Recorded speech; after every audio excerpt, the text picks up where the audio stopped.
Welcome back Shreya explorer और मैं हूं आपके साथ श्रेया।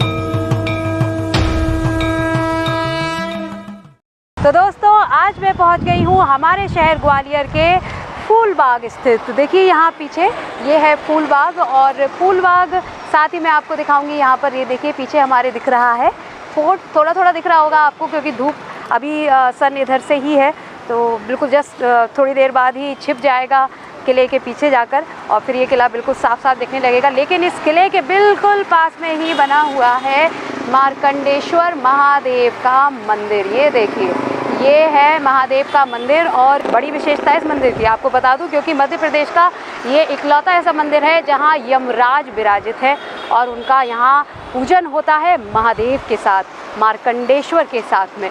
तो चलिए उनका दर्शन आपको मैं करवाऊंगी। वीडियो पसंद आए तो मैं फिर से याद दिला दूं, लाइक कर दीजिएगा, कमेंट कर दीजिएगा, शेयर कर दीजिएगा और अगर अभी तक चैनल को सब्सक्राइब नहीं किया है तो जल्दी से कर लीजिए।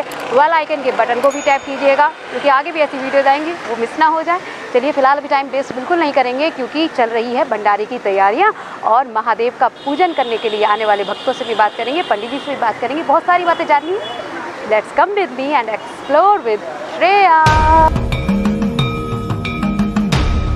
तो सबसे पहले आपको बता देती हूँ कि हमारे शहर ग्वालियर के इस मंदिर तक पहुँचने के लिए आपको रेलवे स्टेशन से लेनी होगी एक टैक्सी या ऑटो जो सीधा आपको फूलबाग पहुँचाए और यहाँ पर ही ये मंदिर बना हुआ है। ध्यान देने की बात यह है कि मंदिर सुबह 5 बजे से 12 बजे तक और शाम को 4 से 9 ही खुलता है। दोपहर में 12 से 4 आप दर्शन के लिए मत आइएगा।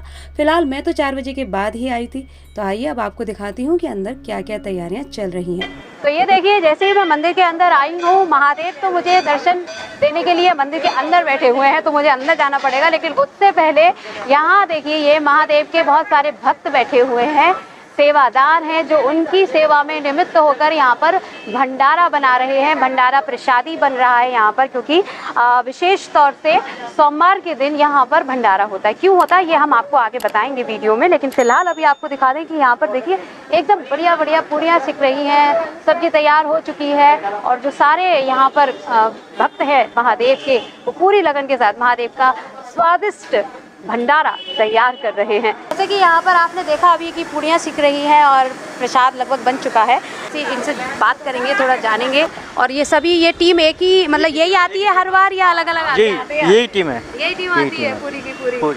अच्छा, तो कैसा लगता है यहाँ महादेव का प्रसाद बना के, हमको बताइए। हमको तो अच्छा लगता है। अच्छा लगता है, मन कर मतलब सेवा लगती है, महादेव की सेवा कर रहे हैं। अच्छा लगता है, बहुत अच्छा लगता है। तो महादेव की सेवा करने का अलग ही आनंद है और यहाँ पर तो भंडारा प्रसादी बनाने की बात है, इसलिए सभी पूरी लगन से प्रसादी बना रहे हैं। तो मंदिर में अंदर महादेव का दर्शन करने जाने से पहले हमने मंदिर प्रांगण में ही बने हुए अन्य महादेव के छोटे छोटे मंदिरों में भी उनका दर्शन किया। ये देखिए यहाँ पर अंदर गुफानुमा एक स्थान बना हुआ था। हम उसमें आगे की ओर बढ़े और फिर हमने देखा एक बहुत ही पुराना वृक्ष यहाँ पर था और उसी की जड़ में भैरवनाथ के साथ में यहाँ विराजित थी माता पीताम्बरा। इनका मनमोहक रूप देखकर मेरा दिल तो बहुत खुश हो गया था। साथ ही यहीं पर एक और शिव परिवार विराजित था, उनका भी हमने दर्शन किया और यहाँ सभी का दर्शन करने के बाद हम फिर वापस चल दिए महादेव का दर्शन करने। तो चलिए अंदर ही चलेंगे और महादेव का दर्शन अब आपको करवाते हैं। यहाँ आने वाले भक्तों से भी बात करते हैं। शिव शंभो ओम शंभो। महादेव अनंत कोटि हैं, किसी भी रूप में आप उनका दर्शन कीजिए, वो आप पर अपनी कृपा बरसाएंगे ही। और आज हमें मौका मिल रहा था उनके मार्कंडेश्वर रूप का दर्शन करने का, तो जल्दी से सबसे पहले मैंने जाकर उनको अपना मस्तक नवाया और फिर उनके मंदिर की फेरी पूरी की। वहाँ मौजूद सभी भक्तगण पूरी श्रद्धा और विश्वास के साथ महादेव की ज्योत जलाकर उनकी आराधना कर रहे थे। तो 2 माह सावन में महादेव का व्रत धारण करने के दौरान मैंने इतना तो समझ ही लिया है कि जितनी शक्ति भक्ति में होती है उतनी किसी में और हो ही नहीं सकती। तो चलिए आइए महादेव के गर्भगृह में चलते हैं, जहां बना हुआ है ये अष्टदल कमल का श्रीयंत्र और इसी श्रीयंत्र के नीचे विराजित है मार्कंडेश्वर महादेव। आइए इनकी महिमा को पंडित जी से जानते हैं। ये मार्कंडेय जो ऋषि हैं, ये इनके पिताजी नाम था मुकुंद ऋषि। उनके कोई संतान नहीं थी उनके, तो भगवान की तपस्या की उन्होंने, उसके फलस्वरूप भगवान दर्शन दिए। बोले माँ को क्या मांगना है? उन्होंने कहा प्रभु सब कुछ है मेरे पास, लेकिन संतान नहीं है, इसके उस दोष से मैं मुक्त होना चाहता हूँ। भोले बाबा ने कहा देखो आपके भाग्य में संतान ही नहीं है। फिर प्रार्थना करने के बाद उन्होंने कहा ठीक संतान की प्राप्ति हो जाएगी आपको, लेकिन वह संतान की अल्पायु होगी, वो संतान केवल 12 वर्ष जिएगी, उसके बाद संतान वो शांत हो जाएगी। वो उन्होंने कहा ठीक है महाराज आपके संतान की प्राप्ति हो, कम से कलंक तो मिट जाए मेरे सिर से।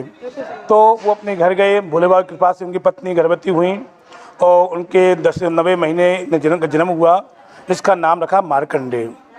मार्कंडेय की जब 5 वर्ष की आयु हुई तो पिताजी रोज़ जाते थे जंगल में सेवा पूजा करने के लिए। तो बोले पिताजी मैं भी जाऊंगा। तो पिता की आज्ञा लेकर और जंगल में चले जाते हैं। पिता सोचते हैं कि बालक को जहाँ तो ही 12 वर्ष के बाद अगर अभी पूजा में चला जाएगा तो मन में ये दुख नहीं होगा कि बालक मेरा नहीं रहा, ये रहेगा बालक मेरा खो गया है या संत बन गया है या महात्मा बन गया है। तो पिता की आज्ञा लेकर चले जाते हैं। वहाँ पर अपने मिट्टी के शिवलिंग बना के, पार्थिव पूजन बोला जाता है, उसको बना के अपने रोज़ अभिषेक किया करते थे और महामृत्युंजय कवच और महामृत्युंजय मंत्र इसका अपना जाप करते थे। अपना समय बीतता चला गया, उनकी आयु पूरी हुई 12 वर्ष की। यमराज उनको लेने आए हैं। यमराज ने कहा चलो समय पूरा हो गया है। उन्होंने कहा कि मैं चलता हूँ, पूजा कर लूँ जरा, चलता हूँ आपके साथ में। यमराज ने कहा कि जब मृत्यु सब आती है मानव की, न तिल घटता न बढ़ता है, आपको अभी चलना पड़ेगा, ये नहीं है किसी मिलना है आपको। उन्होंने कहा कि मैं अभी नहीं जाऊँगा, मैं पूजा के बाद ही यहाँ से जाऊँगा, पूजा का समय है अभी, पूजा के नहीं उठूँगा यहाँ से मैं। तो उन्होंने कहा तुम नहीं जाओगे तो मैं खींच के ले जाऊँगा। तो यमराज ब्रह्म फाट जाल खींचते हैं तो पिंडी पकड़ लेते हैं, भगवान से प्रार्थना करते हैं त्राही माम। भगवान प्रकट हुए हैं, पिंडी फटी हुई है बीच में से। भगवान का एक पैर शिवलिंग के अंदर ही रह गया है, एक पैर बाहर निकला है।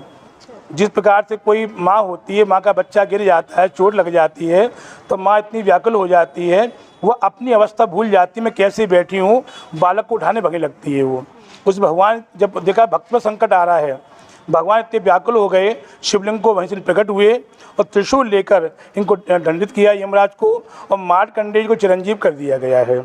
जो अपने 7 चिरंजीव हैं, अश्वत्थामा बलि व्यासु आदि, 8वें चिरंजीव जो है मार्कंडेय बताए जाते हैं। कर्पूरगारम करुणावतारम संसार सारम भुजनेन्द्रहारम सदा वसंतम हृदयारविंदे भवम भवानी सैतम नमामि। महादेव का यहाँ जो रूप है आप देख सकते हैं, बिल्कुल कर्पूर की तरह ही है। हमारे यहाँ मंदिर के जो पंडित जी हैं उनसे अभी हमारी चर्चा हो रही थी और जैसा कि उन्होंने भी हमें बताया कि महादेव का रूप हम भिन्न भिन्न अलग अलग स्वरूपों में अपनी मन इच्छा से देखते हैं, समझते हैं, लेकिन वाकई में जैसा कि कर्पूर का वर्णन किया गया है वैसे ही कर्पूर जैसा यहाँ महादेव का स्वरूप आपको देखने को मिलता है। और जो पिंडी यहाँ पर बनी हुई है, जैसे कि पंडित जी ने बताया था कि जब मार्कंड जी ने पूजा की थी और जब उनको यमराज लेकर जा रहे थे और उन्होंने कस के शिवलिंग को पकड़ लिया था, तब उनकी पुकार पर जब महादेव उस शिवलिंग से प्रकट हुए थे तो वो शिवलिंग वहीं की वहीं ऐसी फट गई थी और एक पैर शिवजी का उस शिवलिंग के अंदर रह गया था, दूसरा पैर बाहर की ओर था। वैसा ही इस शिवलिंग में भी दिखाया गया है। मैं आपको नज़दीक से दिखाऊंगी। देखिए, एक ये पीछे का हिस्सा है जो कि फटा हुआ है और ये आगे का हिस्सा है जहाँ से महादेव का पैर दिखाई दे रहा है आपको बाहर की ओर निकला हुआ। और वहीं एक और देखिए मार्कंड जी बैठे हुए हैं, बालक रूप है उनका यहाँ पर और महादेव को कस के उन्होंने पकड़ा हुआ है। यकीन मानिए, यदि पूरी श्रद्धा और विश्वास के साथ आप भी महादेव को कस के पकड़ लेते हैं, उनकी भक्ति में जकड़ जाते हैं, तो कोई भी बड़े से बड़ा संकट हो, चाहे काल ही क्यों ना हो, जैसा कि यहाँ आप देख सकते हैं कि जो यमराज बैठे हैं वो भी पीछे हट जाते हैं और हर मुश्किल का अंत होकर सिर्फ शिव में हो जाते हैं। अकाल मृत्यु पर विजय की इस सुंदर झांकी में मार्कंडेश्वर महादेव और यमराज की अद्भुत रूप का दर्शन करके फिर मैंने यहाँ बने चित्रगुप्त, माता गौरी और बजरंगी का दर्शन करके बाहर आकर फिर यहाँ महादेव की पिंडी के पूजन और इस मंदिर के महत्व को भी पंडित जी से जाना। अच्छा, ये मंदिर यहाँ पर स्थापना कब हुई है? इस मंदिर की स्थापना का तो मुझे सन का ज्ञात तो नहीं है, लगभग 320 साल के लगभग आसपास हो चुके हैं। मेरी छठी पीढ़ी चल रही मंदिर पे। अच्छा, हाँ। बाकी यहाँ पर क्योंकि जैसे कि चिरंजीवी होने का जो वरदान मार्कंडेय को मिला था महादेव से, तो क्या ऐसा है कि यहाँ यदि कोई प्रार्थना करे और यदि किसी के जीवन में कोई ऐसी काल की कोई घटना हो और क्या वो दूर हो जाएगी? कि भावई टाट सके त्रिपुरारी जो है वो भावई टाट सकते हैं। जिसके जीवन में दुख दारिद्र का अंत नहीं हो रहा है, वो अगर भोले बाबा की सेवा करता है, वो ये नहीं कि यहाँ करे, कहीं भी सेवा करता है बाबा की, उसको अवश्य फल मिलता है। लेकिन यहाँ क्या है, यहाँ भगवान ने जो काल है यमराज को पराजय किया है, इसलिए अपने सारे कष्ट के दूरी के लिए यहाँ शिव की पूजा की जाती है। इसी कहा भी जाता है कि अकाल मृत्यु से जो डरे, कर्म करे चांडाल का, काल उसका क्या करे, भक्त हो महाकाल का। तो जो महाकाल का भक्त होता है उससे काल का हमें दूरी रहता है। ब्रह्मा हमें वही देते हैं जितना उन्होंने हमारे भाग्य में लिख दिया है।